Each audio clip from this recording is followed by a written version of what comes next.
जय माँ। 29 मार्च 1914 से हम ये कह सकते हैं कि भारत का और एशिया का एक नए सूर्य का उदय हुआ है। और श्री अरविंद इस बात की पुष्टि करते हैं अपने एक संस्मरण, किसी रिपोर्टर ने पूछा था और उसके बातचीत में श्री अरविंद एक बात कहते हैं और बाद में भी कहते हैं कि the son of India's destiny will rise and overflow India and overflow Asia and overflow the world. Bharat के सूर्य का उदय हो रहा है। 29 मार्च 1914 श्री माँ का यूरोप से भारत में आना ये इस बात का संकेत था कि अब शक्ति, इसके ठीक पहले जो भगवान एक एक भूखंड को चुनते हैं विकास के लिए, एक पर्टिकुलर प्रकार का विकास होना है, तो इसके पहले यूरोप में हो रहा था विकास की प्रक्रिया। और फिर वो जब बिल्कुल घनी रात है उस समय यूरोप और पश्चिम एशियाई देशों में हम देखते हैं कि एक प्रकार की प्रोसेस चल रही है विकास की। किंतु जैसे जैसे सतयुग का प्रथम चरण श्री रामकृष्ण परमहंस के धरती पर पांव रखते ही प्रारंभ होता है, तो ये श्री अरविंद के अपने वाक्य हैं। तो उस समय से हम देखते हैं कि एक नए सूर्य का भारतवर्ष में उदय प्रारंभ होता है। श्री अरविंद इस क्रांति का उद्घोष करते हैं और आज के समय में सीधा मैं फास्ट फॉरवर्ड ले आऊं तो हम देखते हैं कि बिल्कुल सटीक आज सबकी आंखें भारत की ओर मुड़ी है और जियोपॉलिटिकली भारत इस समय एक बहुत ही अपने आप उसका जैसे मानो पृथ्वी का सेंटर अब धीरे धीरे भारतवर्ष की ओर, भारतवर्ष एक केंद्र बनता जा रहा है।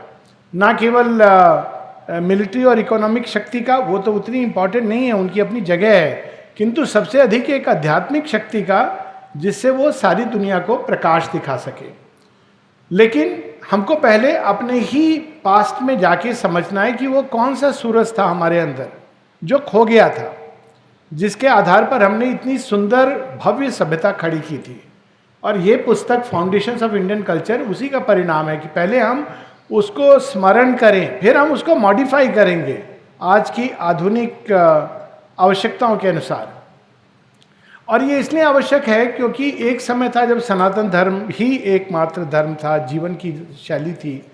फिर जब धीरे धीरे रात आती है तो दो धर्मों का उदय होता है और वो बिल्कुल भिन्न है। वो एक किताब एक व्यक्ति पर आधारित है। अंधकार की रात में जैसे चांद और तारों का उदय होता है, वैसे ही हम देखते हैं कि इस्लाम और क्रिश्चियनिटी भारतवर्ष में संसार में आते हैं और एक तरफ जुडाइज्म भी आता है, सेमिटिक रिलीजन जिनको कहा जाता है। अब सीधा हम पॉलिटिक्स पर यदि आए तो इन धर्मों के अनुसार हमको जीवन कैसे चलाना चाहिए, जो भगवान ने विधान दिया है, सुनने में बहुत सुंदर लगता है, लेकिन भगवान का विधान एक व्यक्ति और एक किताब के आधार पर चलेगा। तो वो कानून क्या होगा जो एक व्यक्ति ने कहा, जो उस धर्म का ओरिजिनेटर है, और एक किताब में जो लिखा, वो कुरान हो सकती है, तोरा हो सकती है या गॉस्पेल हो सकती है, और उसके अनुसार जीवन चलेगा। ये चलता रहा एक समय तक। आप देखेंगे एक समय पॉलिटिकल सिस्टम इसी से इंस्पायर्ड थे, लेकिन धीरे धीरे उसकी जो कमियां हैं वो आने लगी, दिखने लगी। एक किताब लिखी जाती है, उसमें बहुत सारी चीज़ें शाश्वत सत्य होती है, इटर्नल, और बहुत कुछ होता है जो टेम्पररी होता है।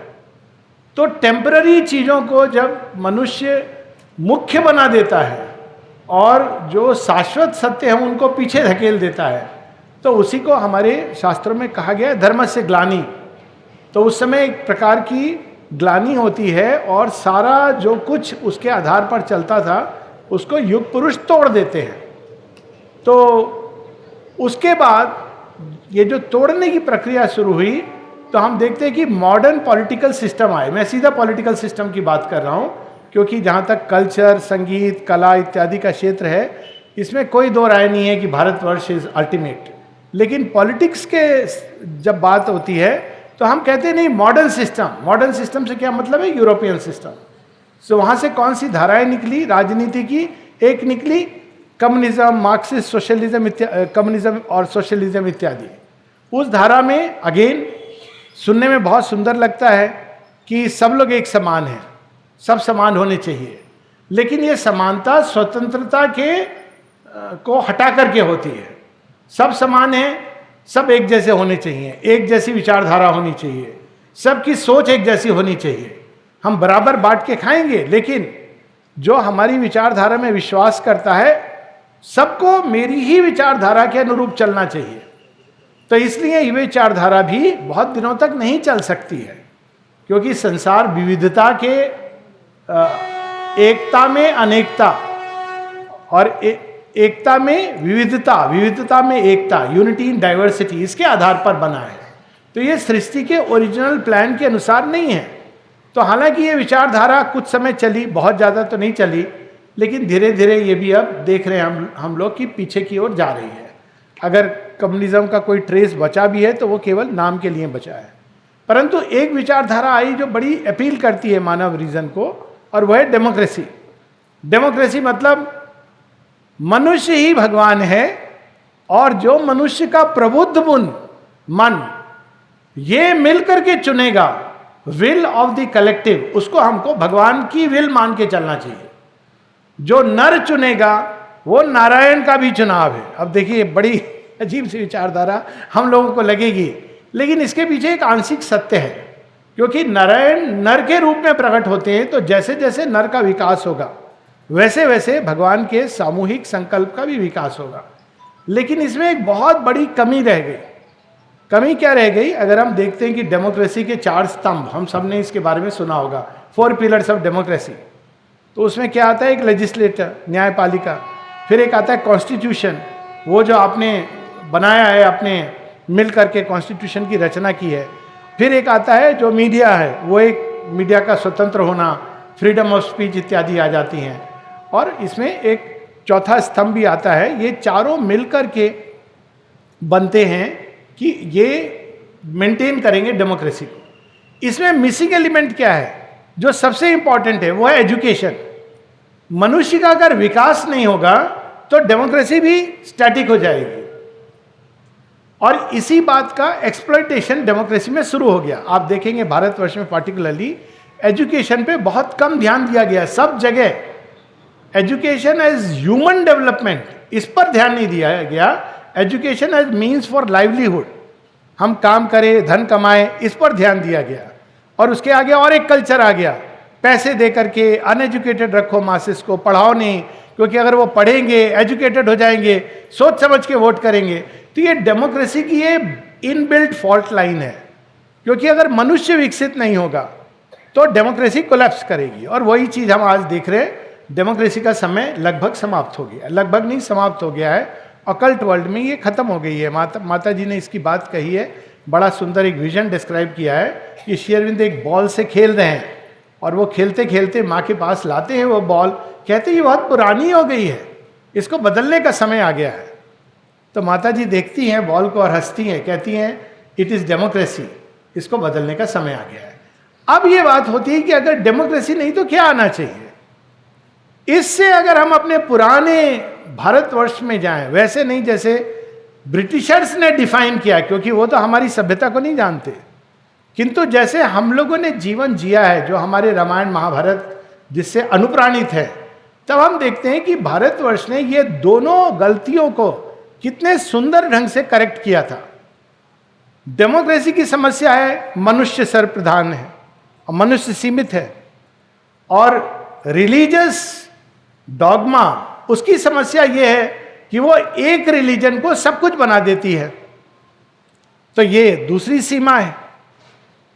तो भारतवर्ष ने एक शब्द उपयोग में लाए थे जिसको हम भूल चुके हैं, क्योंकि इसका मतलब हम लोगों को कुछ और ही बता दिया गया, और वो था भारतवर्ष में केंद्र में होता था धर्म।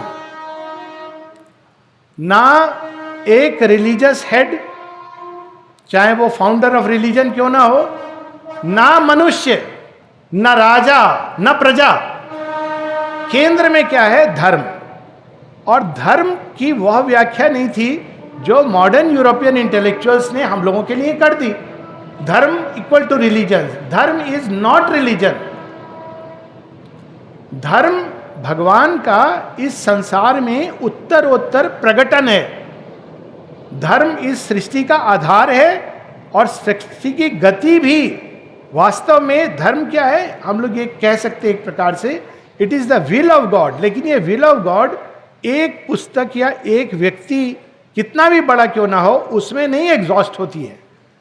ये विल ऑफ गॉड हर व्यक्ति के अंदर अलग अलग ढंग से अपने को प्रकट कर रही है। ये धर्म का जो सूक्ष्मतम स्वरूप है, जिसके ऊपर हम देखते हैं भारतवर्ष के पॉलिटिकल सिस्टम में बड़ी चर्चा होती है बार बार।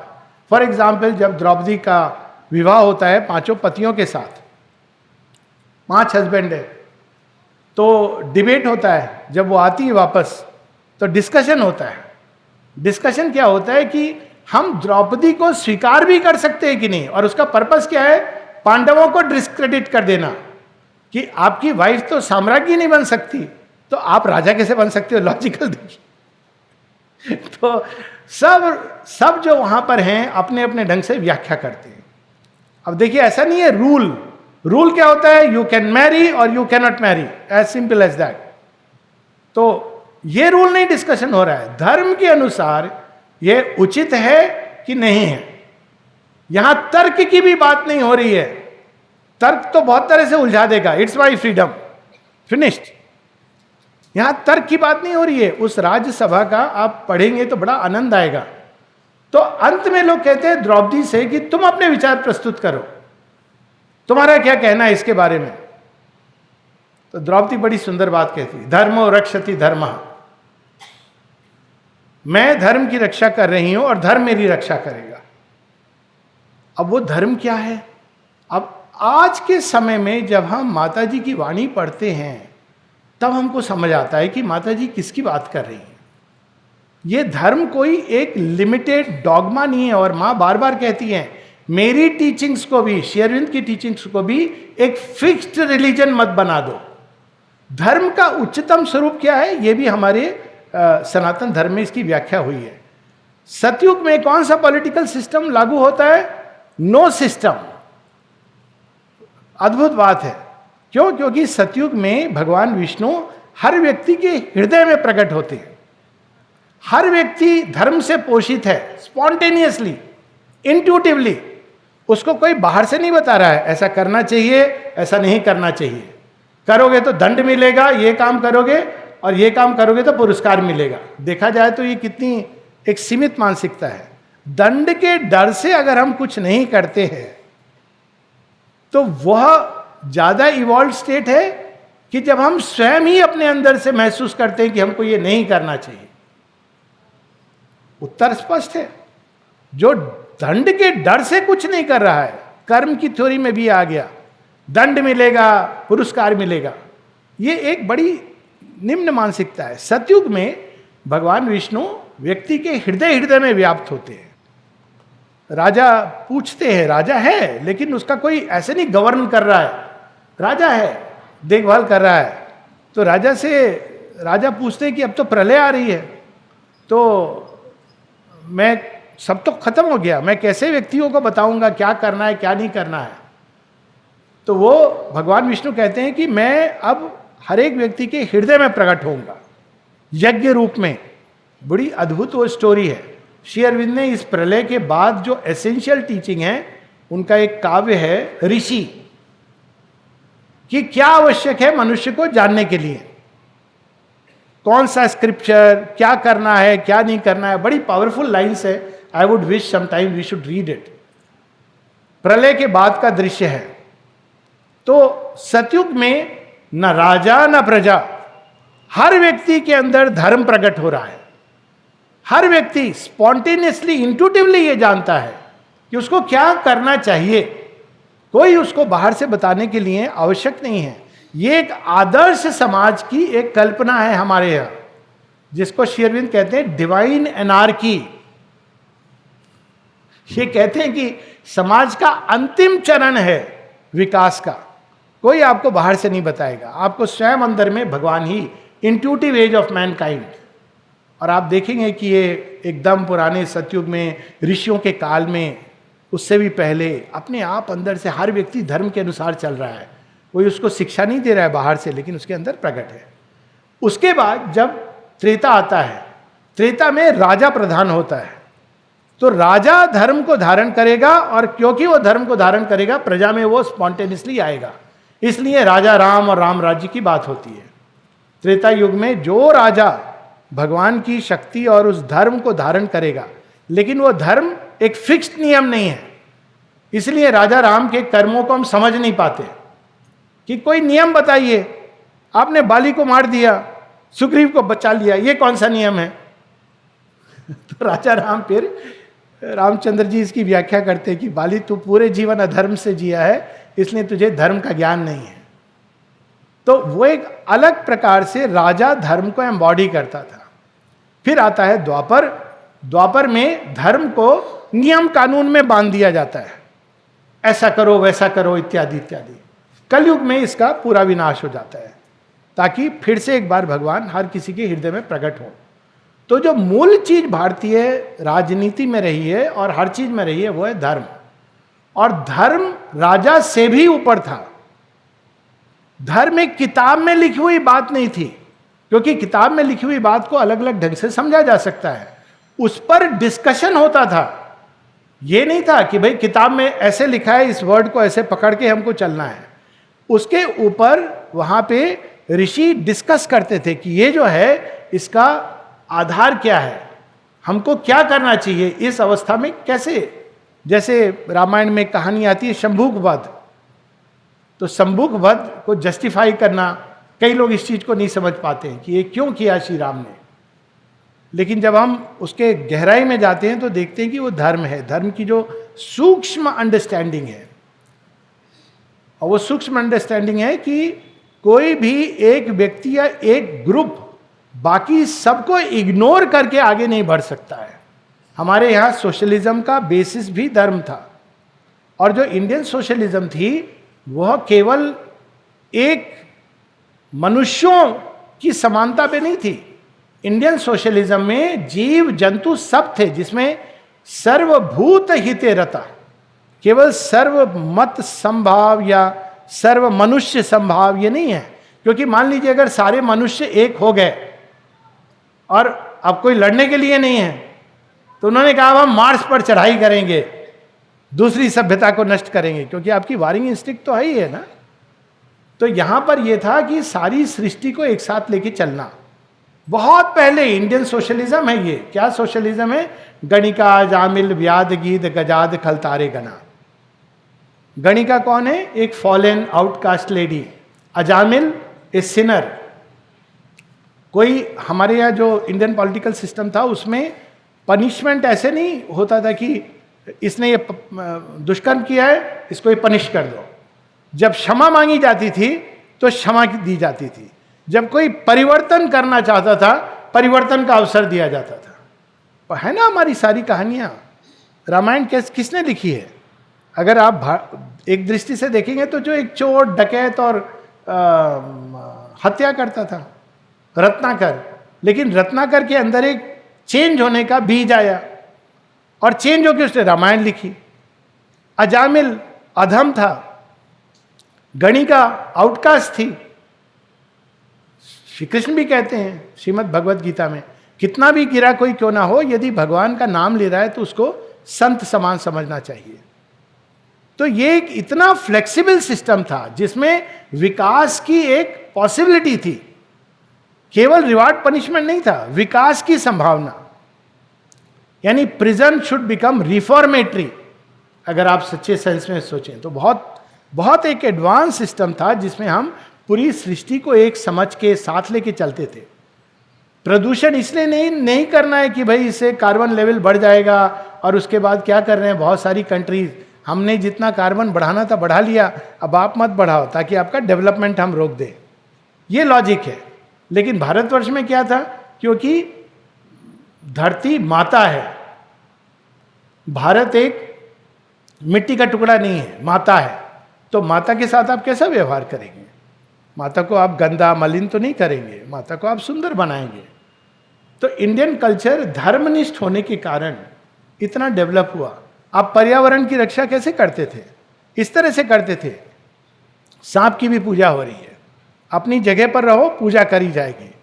जगह कौन सी? या तो बिल में या शिव जी के गले में। घर में आओगे तो प्रॉब्लम है। हर चीज का अपना स्थान है।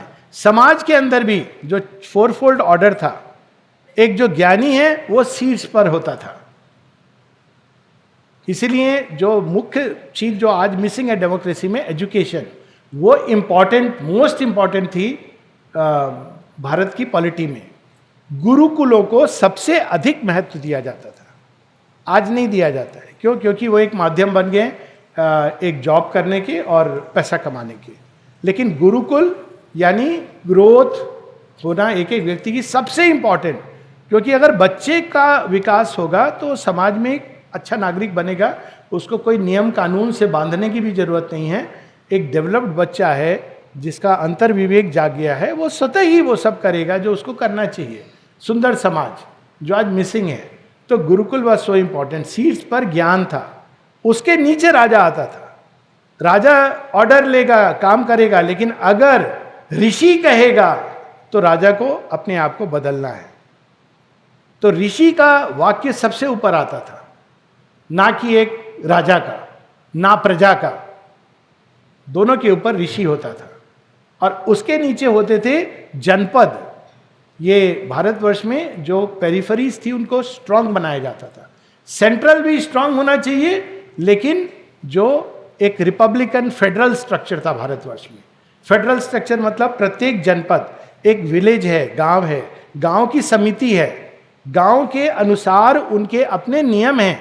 आप वहां जाके ये नहीं कह सकते कि आप तो बेकार की बात कर रहे हो क्योंकि हमारी डेमोक्रेसी ये कहती है।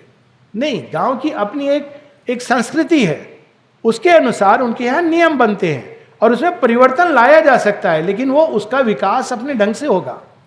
तो ये सारी चीजें भारतवर्ष में, जनपद बड़े स्ट्रांग थे और उसके जनपद और राजाओं के बीच में और भी जगह थी जो जिसको हम लोग आज के समय में कहें टाउन काउंसिल्स। तो राजा को जब कोई निर्णय लेने में, जो बहुत बड़ा निर्णय है, टाउन काउंसिल से भी मिल करके चर्चा होती थी। अनेकों आचार्य थे जो आकर के, तो एक बहुत सुंदर एक फेडरल स्ट्रक्चर था भारतवर्ष का। और टॉप की गवर्नेंस बहुत कम लोगों के हाथ में होती थी, जिसको आज के तरह से हम कहें तो एक स्पिरिचुअल ओलिगार्की। वो ओलिगार्की नहीं जो रशिया में प्रैक्टिस होती थी, कुछ धनी लोग, लेकिन ट्रू ओलिगार्की जिसको हम देखते हैं माता जी आश्रम में प्रयास कर रही हैं कि कुछ लोग, लेकिन वे लोग जो बहुत ही आंतरिक रूप से विकसित हैं, वे लोग उस ओलिगार्की में रहते थे जिनकी मंत्रणा की जाती थी। क्यों ये ओलिगार्की? ये अंत में क्योंकि आप देखेंगे तो ये एक आदर्श समाज को भगवान के ही शासन को उतारना है। तो भगवान ना तो एब्सोल्यूट डिक्टेटर है ना एब्सोल्यूट डेमोक्रेट है, वो आपको फ्रीडम भी देते हैं और अंत में उन्हीं की इच्छा पूरी होती है। लेकिन बीच में वो ऋषियों से मंत्रणा करते हैं, जो सप्त ऋषि हैं, गाइड्स हैं, उनकी मंत्रणा होती है। वो ऐसे नहीं कहते कि मैंने निर्णय ले लिया है मैं करूंगा, ऐसी एब्सोल्यूट डिक्टेटरशिप नहीं है। उनके और मनुष्यों के बीच में एक पूरा लाइन है ऋषियों की, डेमीगॉड्स की, जो धरती के हैं लेकिन ऊपर उठ गए। ये आप श्री अरविंद की एक पोयम है राक्षस, उसमें हम पढ़ते हैं कि कैसे श्री कृष्ण मंत्रणा कर रहे हैं सप्त ऋषियों को बुलाकर, कैसे मनुष्य हैं जो मंत्रणा के योग्य ऋषि हो जाते हैं। एक जगह माता पुस्तक में भी आता है, महेश्वरी के डिस्क्रिप्शन में, those who are wise see admits into their council. तो ये डिवाइन गवर्नेंस इस हिसाब से होती है, डिस्कनेक्टेड नहीं होती है धरती से। तो एक राजा जो एब्सोल्यूट मोनार्क हो जाता है वो डिस्कनेक्टेड हो जाता है धरती के साथ, और एक जो टोटल डेमोक्रेट वो लोगों को प्लीज करने में लग जाता है। लेकिन एक बीच की चीज है जिसको हम कहते हैं धर्म।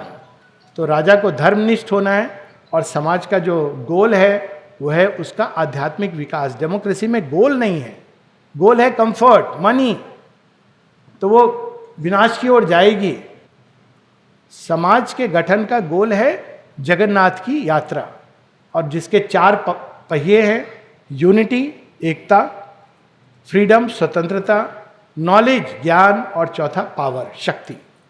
ये 4 पहियों पे जगन्नाथ की रथ यात्रा निकल रही है, और ये संसार जगन्नाथ का रथ है, और जिसको भगवान वहां ले जा रहे हैं जो गंतव्य उन्होंने चुना है। और एडमिनिस्ट्रेशन सिस्टम सबका कर्तव्य यही है कि वो इस यात्रा में सहयोग दें, राजा भी खींचे प्रजा भी खींचे।